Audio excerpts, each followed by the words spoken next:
"Don't go, ma'am," the gardener said, his voice low and urgent as his fingers closed gently but firmly around my wrist.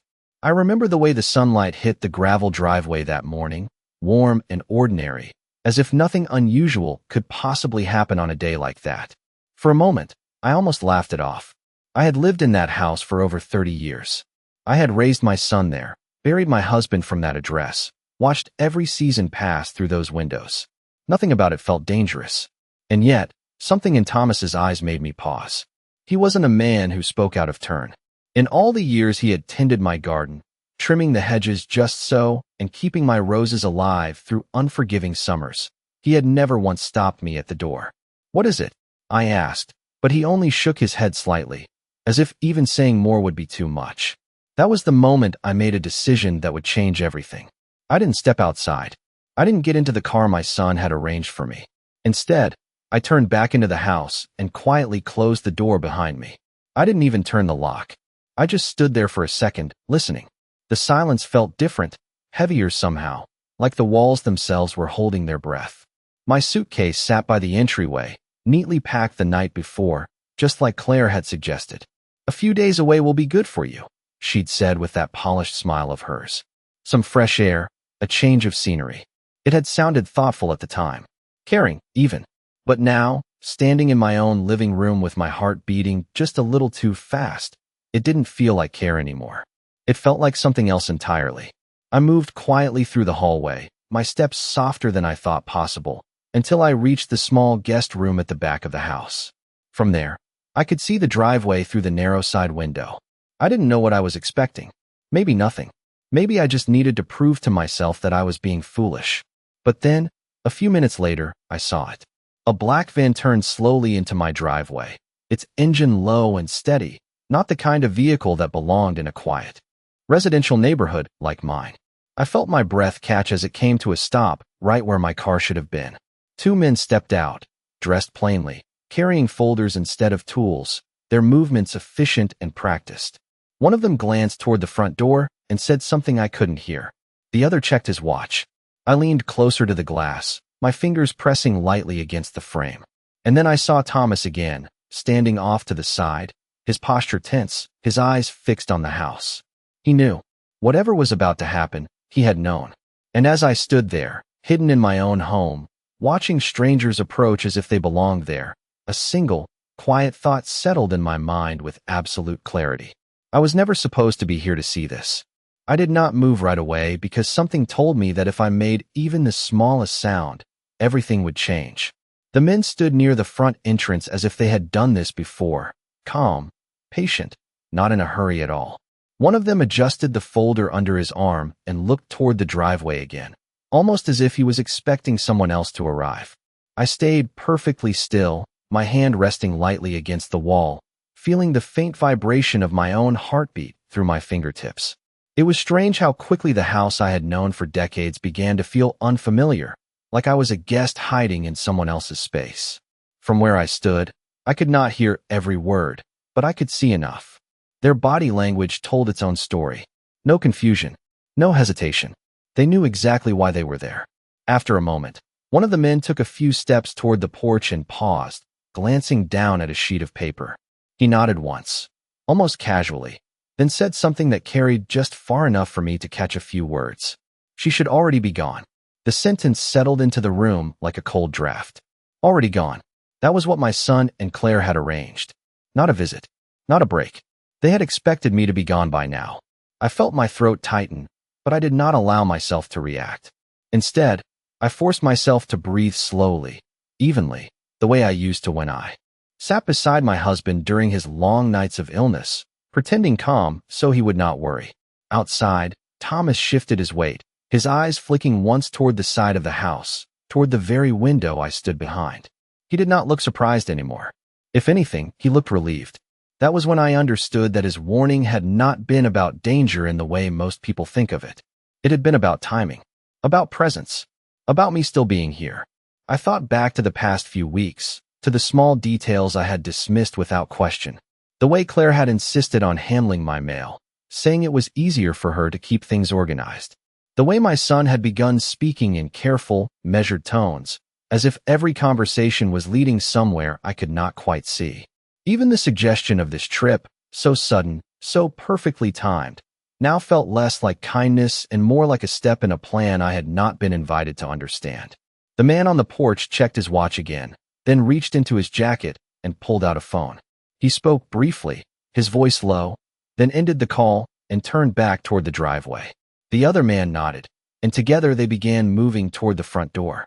I felt my body tense instinctively, every instinct telling me to step forward, to demand answers, to remind them that this was still my home. But I did not move. Not yet. Because something deeper, something quieter, told me that watching would reveal far more than confronting ever could. And as their hands reached for the door, I realized with absolute certainty that whatever was about to happen had nothing to do with helping me at all. The door did not open right away, and that small delay told me more than anything else could have. They were expecting it to be unlocked, expecting me to be gone. One of the men tried the handle once, then again, a little firmer this time, before stepping back with a slight frown. The other leaned closer, glancing through the glass panel beside the door, as if he could confirm the emptiness of the house just by looking. I held my breath without realizing it, my entire body frozen in place, willing even the sound of my breathing to disappear. After a moment, the first man reached into his folder and pulled out a set of papers, flipping through them with practiced ease. I could not see the details, but I recognized the shape of official documents, the kind that always came with signatures at the bottom and consequences attached to every line. He pointed to something on the page, and the other man nodded, his expression shifting from mild confusion to quiet certainty. They were not surprised. They were adjusting. That was the difference. Outside, Thomas took a slow step backward, his hands resting at his sides, his shoulders tight, as if he was holding himself in place. He did not interrupt them. He did not speak, but he did not leave either. He stayed just close enough to watch, just far enough to avoid being noticed as part of whatever was unfolding. I found myself watching him as much as I watched the strangers, trying to understand what he had seen before this moment that had made him stop me at the door. The man with the papers spoke again, his voice slightly louder this time, enough for fragments to reach me through the still air. Schedule is already set. No need to delay. The other responded with a short, almost dismissive gesture, then glanced back toward the van. I followed his gaze and noticed something I had missed before. The back doors of the van were not fully closed. They were latched, but not sealed, as if someone expected to open them again very soon. A quiet, steady feeling settled into my chest, replacing the initial rush of confusion. This was not an accident. This was not a misunderstanding that could be explained away with a polite conversation. Every movement I saw, every glance exchanged between those two men, carried the weight of preparation, of planning. And for the first time since I had stepped back into the house, I allowed myself to consider the possibility that this moment had been building for far longer than just this morning. My mind drifted briefly to the dining room table, to the place where my suitcase still sat by the door, packed with the clothes Claire had carefully suggested I bring. Comfortable items, she had said. Things for a quiet stay. I had trusted her. I had trusted my son. That trust now felt distant, like something I had once believed in but could no longer quite reach. The man at the door lifted his hand again, this time not to try the handle, but to knock. The sound echoed through the house, firm and deliberate, each knock spaced evenly as if following a rhythm only he understood. I felt it in my chest more than I heard it. A signal, a confirmation. They were giving the house one last chance to respond. And when no one answered, they would move to whatever came next. I did not step forward. I did not call out. I stayed exactly where I was, hidden behind a wall that had once made me feel safe, now turning into the only thing separating me from a truth I was just beginning to understand. The knocking stopped as suddenly as it had begun, leaving behind a silence so complete it felt deliberate, like a pause written into a script I had never seen. Neither man moved right away. They stood there, waiting, listening, as if expecting some delayed response from inside the house. When none came, the man with the folder exhaled slowly and tapped the papers against his palm, a small, controlled gesture that carried more meaning than any raised voice ever could. "Proceed," he said quietly. That single word settled heavily in the air. Proceed. Not check. Not confirm. Proceed. The other man nodded once and reached into his pocket, pulling out a set of keys that caught the sunlight for just a second before disappearing into the shadow of the porch. My fingers tightened instinctively against the wall. Keys. That meant access. That meant permission. Or at least the appearance of it. I felt something shift inside me then. Something colder, clearer. This was not a visit. This was not concern. This was an operation already approved, already set in motion long before this morning. As the key slid into the lock, I found my mind drifting backward, not by choice, but because the present moment no longer stood alone. It connected to everything that had come before it. The quiet conversations that stopped when I entered the room. The documents Claire had asked me to sign, just to make things easier. The way my son had avoided direct answers, choosing instead to reassure me with soft, careful phrases that now felt rehearsed. Even the timing of this so-called trip, arranged quickly, explained gently, had fit too perfectly into a pattern I had not recognized until now. The door opened with a soft click, and both men stepped inside without hesitation, their movements efficient, respectful in a distant, professional way that made it all feel even more unsettling. They were not intruders. They believed they had every right to be there. I remained hidden, my breath slow and measured, my presence reduced to observation alone. From my position down the hallway, I could hear the faint sounds of their steps moving through the entryway, the subtle shift of air as the front door closed behind them. One of them spoke again, his voice low but clear enough to reach me in fragments. Everything is in place. We will complete this quickly. Complete this. Not help. Not assist. Complete. The words echoed in my mind as I stared at the thin strip of light beneath the hallway door. For years, I had thought I understood the people closest to me. I had believed that whatever distance had grown between us was part of life, part of change, something natural that could be accepted with grace. But standing there, listening to strangers move through my home with quiet certainty, I realized that what I had dismissed as distance had been something else entirely. It had been preparation. Careful, patient, deliberate preparation. And I had walked straight into it without ever questioning a single step. I could hear them moving deeper into the house now, their footsteps measured, unhurried, as if they had all the time in the world. One of them paused near the living room, and I heard the faint rustle of paper again, followed by the soft click of a pen. "We will document everything as it is," he said, his tone calm, almost routine. Document. The words settled heavily in my mind. They were not just here to take. They were here to record, to formalize, to make whatever they were doing appear orderly, legitimate, final. I shifted slightly, just enough to see a narrow angle through the hallway mirror, catching a reflection of the entryway. One man stood near the console table where I kept my mail, flipping through envelopes with quiet efficiency. The other moved toward the dining room, glancing at the chairs, the table settings, the small details that once felt like part of a life, now being evaluated from the outside. "Personal belongings appear minimal," he noted, almost as if speaking into an invisible recorder. Minimal. I thought of the boxes in the attic, the letters I had kept for decades, the photographs tucked away in drawers. None of that was visible to them. None of it mattered in the moment they were creating. To them, this house was already being reduced to lines on paper. My grip on the wall tightened again, but my mind had grown strangely clear. I was no longer trying to understand if this was happening. I was trying to understand how far it would go. A drawer opened somewhere down the hall, then closed. Another door, this time the study, where my husband had spent so many evenings reading quietly. I heard one of the men step inside, his voice echoing faintly as he spoke. "This will be included as part of the inventory." Inventory.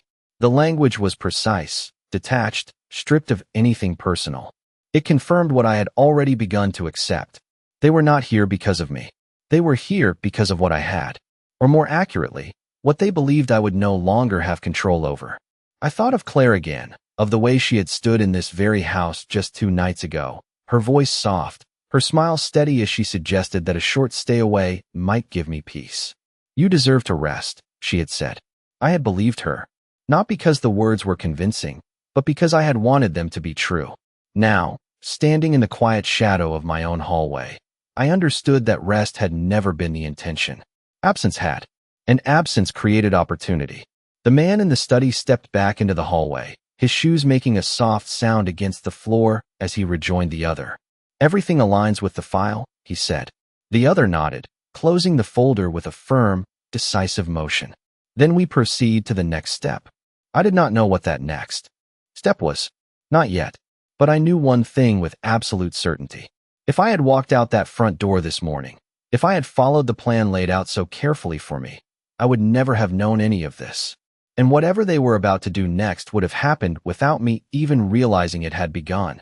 They did not rush, and that was what made everything feel even more deliberate. I could hear them repositioning themselves in the hallway, the soft shuffle of shoes, the quiet clearing of a throat, the kind of small, controlled movements people make when they are preparing for something already decided. One of them spoke again, his tone slightly lower now, almost as if what came next required more precision. "We will need confirmation on arrival time," he said. "Everything must be synchronized."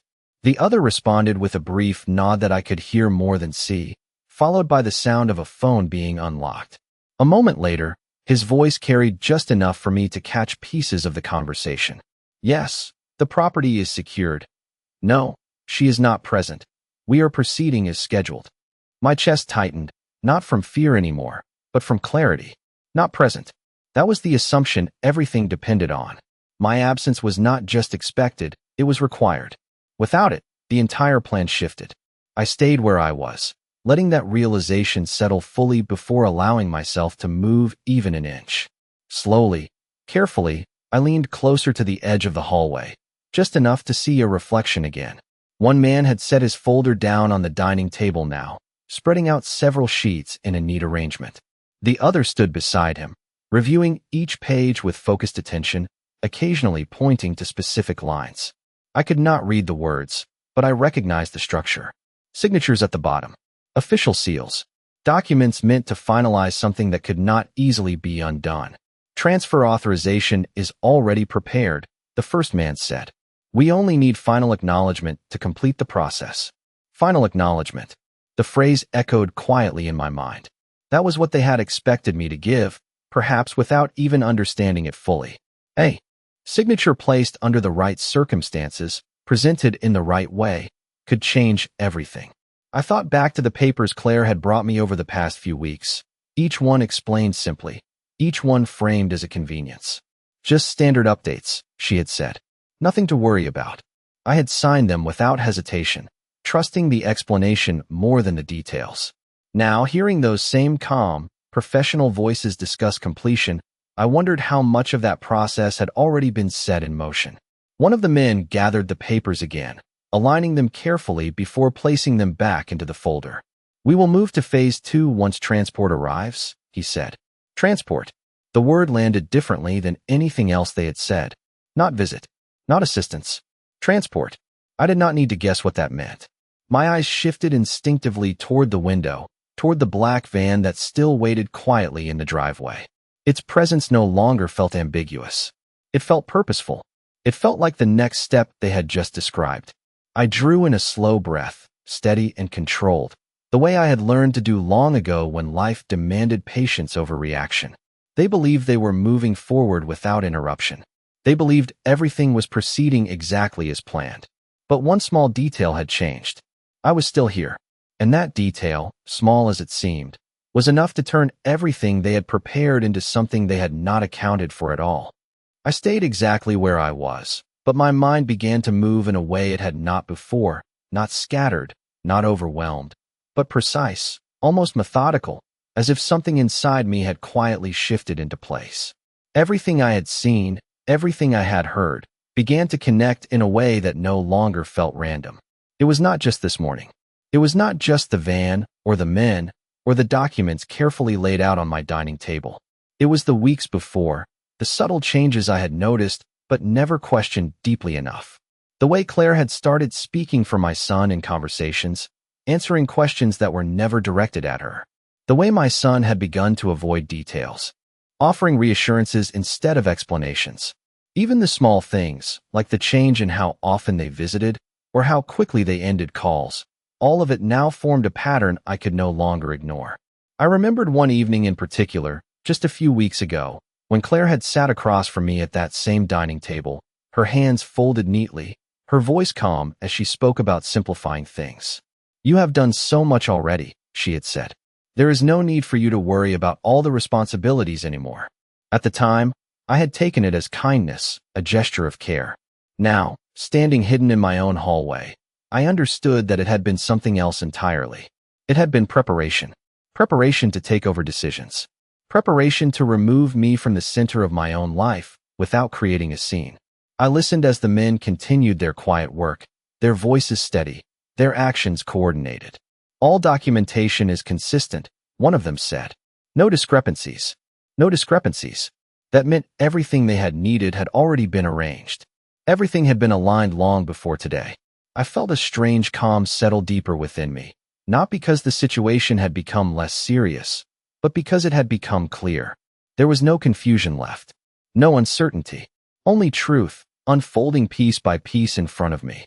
My eyes moved again toward the reflection in the hallway mirror, catching a glimpse of the folder now resting closed on the table. It looked so ordinary, so unremarkable, and yet it held something powerful enough to change the course of my life without my full awareness. I thought of my husband then, of the way he had always insisted on reading every document twice, sometimes 3 times, before signing anything. "Clarity protects you," he used to say. I had smiled at the time, teasing him for being overly cautious. Now, I wished I had followed that habit more closely. The man nearest the door checked his watch again, his expression unchanged, then spoke in that same controlled tone. "We are on schedule." The other nodded. "Then we wait." Wait. The word lingered in the air, quiet but significant. They were waiting for something, or someone. And as that realization settled in, I felt a new awareness take hold. This was not the end of their plan. It was only the middle. Whatever came next would depend on timing, on coordination, on the belief that everything was still unfolding exactly as intended. But it was not, because I was still here, watching, understanding, and for the first time, not reacting the way they expected me to at all. The longer I stood there, the more I understood that silence was not weakness, it was advantage. They were waiting, confident, composed, believing that every piece was already in place. And that belief was exactly what gave me the space I needed. Slowly, carefully, I stepped back from the hallway wall, each movement measured, deliberate, making sure the floor beneath me did not betray even the slightest sound. I knew this house better than anyone. Every creak, every shadow, every place where sound carried and where it disappeared. That knowledge, something I had taken for granted for decades, now became something else entirely. It became protection. It became strategy. I moved toward the back of the house, toward the small study that had once belonged to my husband. The door was slightly ajar, just enough for me to slip inside without drawing attention. The familiar scent of old books and polished wood settled around me, grounding me in a way nothing else could. For a moment, I simply stood there, letting the quiet wrap around me, letting the weight of everything I had just discovered settle into something steady, something usable. My eyes moved to the desk, to the drawer I had not opened in months. I hesitated only briefly before pulling it open. Inside, exactly where I remembered, was the small leather notebook my husband had always kept close. He had written everything down, every account, every contact, every detail he believed might matter one day. At the time, I had thought it was simply his way of staying organized. Now it felt like something more, like preparation of a different kind. I flipped through the pages quickly but carefully, my fingers steady despite everything unfolding around me. Names, numbers, notes written in his precise handwriting. And then I found it. A name I recognized instantly. His attorney. Not the one Claire had mentioned in passing weeks ago, but the one my husband had trusted for years, the one who had handled every major decision quietly, thoroughly, without shortcuts. I closed the notebook slowly, my mind already moving ahead. Outside, I could still hear the faint murmur of voices, the men continuing their process, unaware that anything had changed. They believed I was gone. They believed this house was empty. And that belief was still working in my favor. I moved to the small phone on the desk, the one I rarely used anymore, and paused for just a second before dialing the number from memory. Each ring felt longer than it should have, stretching the moment thin, until finally, a calm, familiar voice answered. I did not waste time explaining everything. I did not raise my voice or let emotion take over. Instead, I spoke clearly, steadily, choosing each word with care. I gave him just enough to understand that something was wrong, that something needed immediate attention. There was a brief silence on the other end, followed by a shift in tone, subtle but unmistakable. He understood. That was all I needed. I replaced the receiver gently, exactly as I had found it, leaving no sign of what I had just done. Then I stepped back into the hallway, returning to my position, my breathing slow, my posture calm. Nothing outside had changed. The men were still there. The van still waited. The plan was still moving forward. But now, for the first time since this morning began, it was not moving without resistance. It was not moving without someone watching from the inside. And this time, I was not just observing. I was ready. I returned to the hallway just as the rhythm inside the house shifted again, subtle but unmistakable, like a quiet signal passing between people who believed everything was under control. One of the men closed the folder with a firm, deliberate motion and placed it back on the table, aligning it perfectly with the edge as if precision alone could confirm the outcome they expected. "We will finalize once confirmation arrives," he said, his tone calm, assured. The other nodded, glancing briefly toward the front door, then toward the driveway beyond it. "Transport is ready," he replied. "We are within the expected window." I remained still, just out of sight, watching through the reflection as their confidence settled into something steady and complete. They were not questioning anything. Not the documents. Not the timing. Not the absence they believed was real. And that certainty, more than anything else, revealed the final shape of what had been planned for me. A quiet removal. A clean transition. A life carefully packed away and redefined without noise, without resistance, without even my full understanding. I let that realization sit for a moment, not resisting it, not reacting to it, just allowing it to become something solid and undeniable. Then I heard it, not from inside the house, but from outside. The faint sound of another vehicle approaching, slower than the first, measured, deliberate. Both men turned their heads at the same time, their attention shifting toward the front of the house. "That should be them," one said, his voice lowering slightly. The other adjusted his jacket, smoothing it with a practiced motion, as if preparing for something formal rather than uncertain. They moved toward the door together, opening it with the same quiet confidence they had entered with. I stepped forward then, not rushing, not hesitating, just moving into the space they believed was empty. My footsteps were soft, controlled, but intentional. By the time they reached the threshold, I was already standing in the entryway behind them. "You seem to be very certain about your timing," I said, my voice steady, clear, cutting cleanly through the quiet. They froze. Not dramatically, not with alarm, but with that small, precise stillness that comes when something expected does not happen the way it should. Slowly, they turned. The look that passed between them was not confusion. It was recalculation. Behind them, the second vehicle came to a stop, and a man stepped out, holding a leather briefcase, his posture composed, his expression focused. He did not look at them first. He looked at me. "Mrs. Whitmore," he said with a slight nod, his voice calm but firm. I came as quickly as I could. The shift in the room was immediate, though no one raised their voice. The men who had moved so confidently just moments before now stood slightly straighter, their certainty no longer as complete. One of them cleared his throat, adjusting his stance. "We were under the impression that," he began, but stopped as the man with the briefcase stepped forward, placing it gently on the console table and opening it with practiced ease. "The impression," he said evenly, "was based on incomplete information. Papers were placed on the table, not hastily, not forcefully, but with quiet authority. Documents of a different kind. Ones that did not assume my absence, but confirmed my presence. Ones that did not transfer control away from me, but secured it firmly where it had always belonged. I did not need to say anything more. I did not need to explain. I simply stood there, watching as the balance shifted, not loudly, not dramatically, but with a calm finality that left no room for misunderstanding. Because for the first time since this morning began, everything was no longer proceeding as they had planned. It was proceeding as I had chosen.